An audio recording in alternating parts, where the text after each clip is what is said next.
Jose Aldo. In 2010, after acquiring fight promotion WEC, the UFC would introduce the featherweight division, incorporating many top WEC fighters into their lighter weight divisions. One of the fighters joining the UFC would be featherweight champion Jose Aldo, a fighter who had already gained prominence in WEC.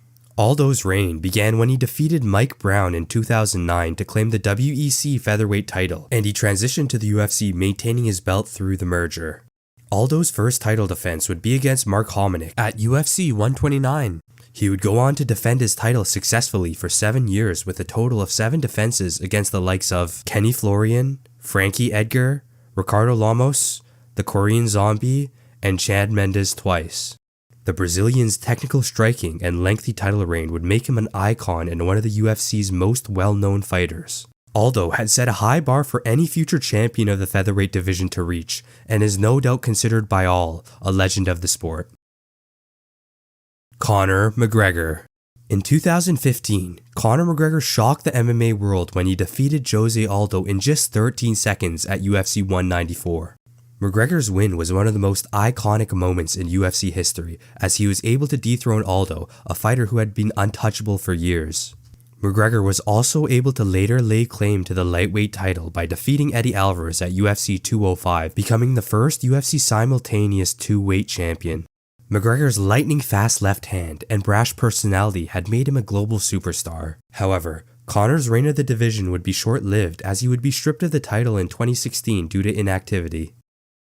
Jose Aldo. Due to McGregor's prolonged absence because of his boxing match with Floyd Mayweather, an interim championship would be put on the line between Jose Aldo and Frankie Edgar. Placed on the prestigious UFC 200 card, Aldo would defeat the American for a second time, winning the interim strap.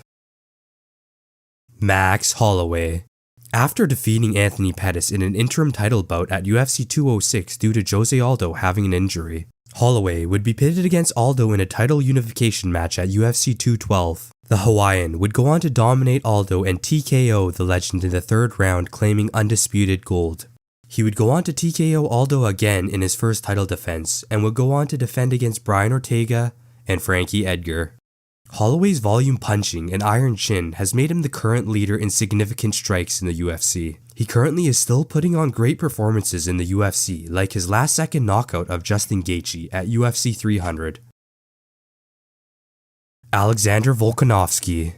An underdog in his title fight against Holloway, Volk would shock the world, defeating Holloway in a close 5-round war where the Australian would claim the featherweight title. Volk would go on to defend the title a total of 5 times against Brian Ortega, the Korean Zombie, Yair Rodriguez, and Max Holloway twice. Short and stocky, Volk was a rugby player in his younger years and would start competing in MMA at 21, where he would fight at middleweight. Volk's high fight IQ, superior conditioning, and ability to outskill nearly every opponent has made him a fighter who some regard as the best featherweight in history. Yair Rodriguez. Due to Volk moving up to challenge Islam Makhachev for the lightweight title, an interim title would be put on the line at UFC 284 between Josh Emmett and Yair Rodriguez. The Mexican would win in dominating fashion in a 5-round co-main event. He would later lose the title in a unification bout with Alexander Volkanovski. Ilia Topuria.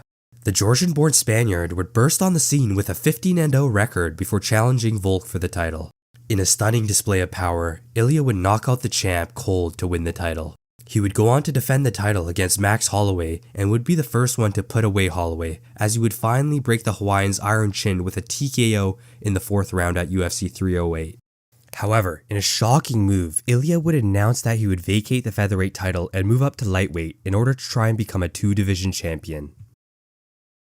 Alexander Volkanovski. Immediately after the announcement that Topuria would vacate the belt, an undisputed title fight between Alexander Volkanovski and the streaking contender Diego Lopez would be announced to headline UFC 314. Despite being dropped in the 2nd and 4th round, Volk would clearly outstrike Lopez for the majority of the fight and become the first lighter weight class champion to win a belt over the age of 35. Volk, now a 2-time featherweight champion, looks to go on another title run, with his first defense most likely to be against the undefeated Movsar Evloev. I hope you guys enjoyed learning the history of the UFC featherweight division. Thank you for watching, and I'll see you guys in the next one.